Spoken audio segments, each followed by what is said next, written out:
السلام علیکم ورحمۃ اللہ وبرکاتہ۔ ناظرین، ہمارے رمضان کا آج پہلا روزہ مکمل ہو گیا اور دوسرا روزہ شروع ہو چکا ہے۔ روزہ ایک ڈھال ہے جو جہنم سے آزادی کا ایک اہم ذریعہ ہے۔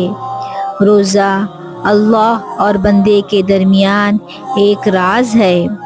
روزہ ایک نور ہے، ضیاء اور روشنی ہے۔ ہمارے نبی صلی اللہ علیہ وسلم نے روزے کی فضیلت بیان کرتے ہوئے ارشاد فرمایا، ہر شے کی کوئی زکوٰۃ ہوتی ہے، انسان کے جسم کی زکوٰۃ روزہ ہے۔ اگر روزہ رکھے گا تو جسم کی زکوٰۃ ادا کرے گا۔ جس طرح زکوٰۃ سے مال پاک ہوتا ہے، روزے سے جسم پاک ہوتا ہے۔ روزہ ویسے بھی انسان کے لیے شفا کا پیام ہے۔ ہمارے نبی صلی اللہ علیہ وسلم نے فرمایا کہ سحری کھایا کرو، کیونکہ سحری کے کھانے میں برکت رکھی ہے۔ تو یہ ماہ سیام اپنے دامن میں برکتیں لے کر، رحمتیں لے کر نازل ہوتا ہے۔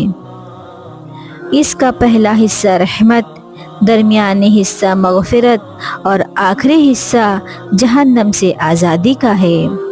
حدیث میں آتا ہے کہ اللہ نے میری امت کو رمضان المبارک کے روزے کے حوالے سے ایسی 5 چیزیں عطا کی ہیں جو اس سے قبل کسی امت کو نصیب نہیں ہوئی۔ ایک تو یہ ہے کہ رمضان المبارک میں روزہ رکھنے والے کے معدے سے جو بو نکلتی ہے، اللہ تعالیٰ کو مشک سے زیادہ مرغوب ہے۔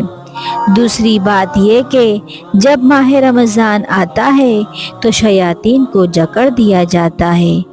تیسری بات یہ کہ روزے دار جب تک روزے میں رہتا ہے تو فرشتہ اس کے لیے مغفرت کی دعائیں کرتے رہتے ہیں۔ اور چوتھی بات یہ کہ جب ماہ سیام کی آخری رات آتی ہے تو اس کے سارے گناہوں کو بخش دیا جاتا ہے اور اس کو جہنم سے آزادی کا پروانہ مل جاتا ہے۔ اور 5ویں فضیلت جو اس کو دی گئی ہے روزے دار کے لیے کہ جنت کو آراستہ و پیراستہ اس کے لیے کیا جاتا ہے۔ حدیث شروع کرنے سے پہلے اگر آپ میرے چینل پر نئے ہو تو پلیز میرے چینل کو سبسکرائب، لائک کر دیں اور اگر اچھی لگے تو شیئر بھی کر دیں۔ حدیث شروع کرنے سے پہلے ایک مرتبہ درود پاک پڑھ لیں۔ درود پاک پڑھنے کے بے شمار فضائل و برکات ہیں۔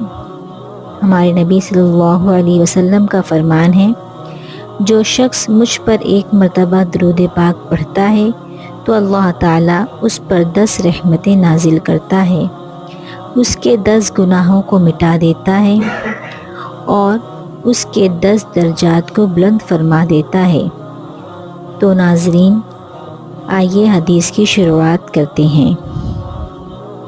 بن جعفر نے ابو سہیل یعنی نافع بن مالک بن ابی عامر سے انہوں نے اپنے والد سے انہوں نے حضرت ابو ہریرہ رضی اللہ تعالیٰ عنہ سے روایت کی کہ رسول اللہ صلی اللہ علیہ وسلم نے فرمایا، جب رمضان آتا ہے جنت کے دروازے کھول دیے جاتے ہیں اور دوزخ کے دروازے بند کر دیے جاتے ہیں اور شیاطین بیڑیوں میں جکڑ دیے جاتے ہیں۔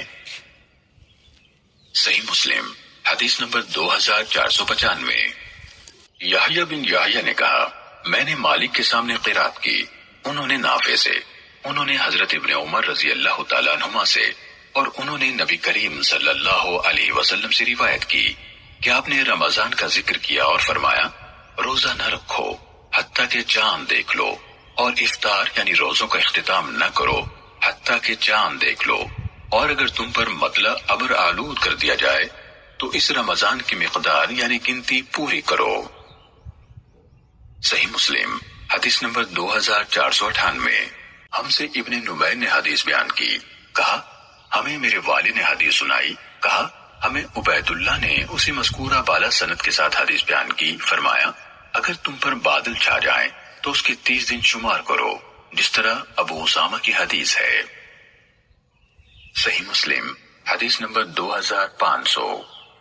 ایوب نے نافع سے، انہوں نے ابن عمر رضی اللہ تعالیٰ عنہما سے روایت کی، کہا رسول اللہ صلی اللہ علیہ وسلم نے فرمایا مہینہ 29 کا ہوتا ہے اور فیصلہ چاند سے ہوتا ہے، اس لیے نہ چاند دیکھے بغیر روزے رکھو اور نہ اسے دیکھے بغیر روزے ختم کرو۔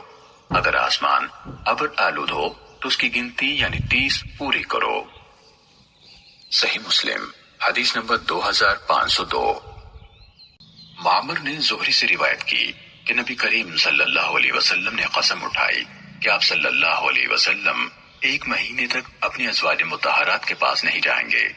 زہری کہتے ہیں کہ مجھے عروہ نے خبر دی کہ سیدہ عائشہ رضی اللہ تعالیٰ عنہ سے روایت ہے، انہوں نے فرمایا کہ جب 29 راتیں گزر گئیں میں ان راتوں کو شمار کرتی رہی تو رسول اللہ صلی اللہ علیہ وسلم میرے ہاں تشریف لائے۔